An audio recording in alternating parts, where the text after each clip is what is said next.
যত দর্শন করছি ও আরো 10 জন বিয়ে করাবে, এগুলো ভয় দেখাইতেছে। পুরো শরীরটা কামড়াই থই ডাইতেছে, এদিকে পুরো কামড়ের দাগ।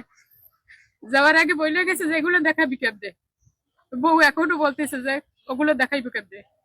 তো আপনারা তো এই হাতটা দেখতেছেন, আমার এই হাতটা ভেঙে দিচ্ছে। আমার ওর জন্য আমার বড় ছেলেটা পর্যন্ত আজকে নিখোঁজ। আমি আজকে 3 মাস ধরে জায়গায় জায়গায় ঘুরি, না গেছি এমন কোনো মানুষ নাই, কারো কাছে আমি বিশ্বাস পাই না। সবার কাছে যার কাছে যাই, এর কাছ থেকে ও আমারে মানে অপমানিত করে, তারপরে ওখান থেকে রিটার্ন আনে। বাজারে বিচার দিছি, সেখানেও মানে স্থগিত রাখছে, কিন্তু তারা কিছু এমনি জানাই নাই। পরে আমি শুনতেছি যে বাজারে পোলাপান দিয়ে আমাকে ভয়ভীতি দেখাইতেছে, আমি রাতে বাইরে নামতে পারি না, মানুষজন আইসা আমার সম্পর্ক দীর্ঘদিন, অনেকদিন তো আমার এক্সারসাইজ করি না, আমার বিয়ে করবে। তা আমি বলছি যে বিয়ে করবে এটা আমার দিকেই দেখতে হয়।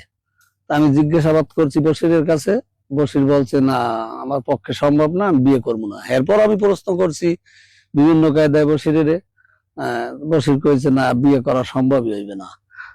এরপর বশির বিয়ে করবে না, ও যাই ইহার ঘরে উঠবে, আমার কি এখতিয়ার আছে? এবং আমি একটা মোটামুটি ইউনিয়ন পরিষদের সদস্য হিসাবে আমার যতটুকু জানা, এই নারী শিশু ব্যাপার, নারী এই আমার মেম্বার চেয়ারম্যান কোনো এখতিয়ারই নেই আমার হাতের বাইরে। আমি কইছি আমি ব্যর্থ, তুমি অন্য চেষ্টা করিয়ে দেখো কোনো কিছু ফয়সালা করতে পারো নাকি, আমার দ্বারা সম্ভব না। এরপর নিচ্ছে। নেওয়ার পরে আমি যখন বাড়িতে আসছি, ও চাইছিল যে আমি আরো 2 বছর বাইরে যেয়ে থাকি। ওর বউ বলছে যে আর 2 বছর যাই বাইরে থাকো, তারপর আমি নিজে দাঁড়াই থেকে বিয়ে দেবো। বউ বলছে, কিন্তু এগুলো সম্পূর্ণ এখন না স্বীকার করে। ও আমার সাথে অমানবিক কার্যক্রমে জড়াইছে, সেটা জোর পড়বে। তারপর থেকে আমি বলছি যে আমাকে দ্রুত বিবাহ করতে হবে। যখন আমি বিবাহের কথা বলছি, তখন লোক সমাজে এসে মানে আমার খারাপটা রটানোর জন্য উল্টা পড়ে লাগছে, মানে সবাইকেই বলে যে আমি খারাপ। কিন্তু আমি এখানে 5 বছর আসছি, কোনো মানুষের সাথে কখনো নাইমা কথাও বলিনি। আর ওর জন্য আজকে আমি সবার সামনে বিচারের জন্য মেম্বারের কাছে গেছি, বা এই এলাকার মধ্যে যত মুরব্বী আছে সবার কাছে বলছি, কিন্তু কারো কথাও মানে না।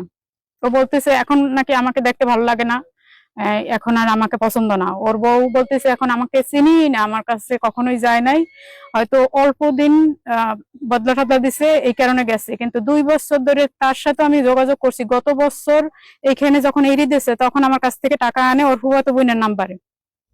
আমার স্বামীর ফাঁসানোর চেষ্টা করছে, আমরা স্বামীর যত ফান্দে ফেলানোর চেষ্টা করছে, আমার স্বামী খালি পিছিয়ে আইছে।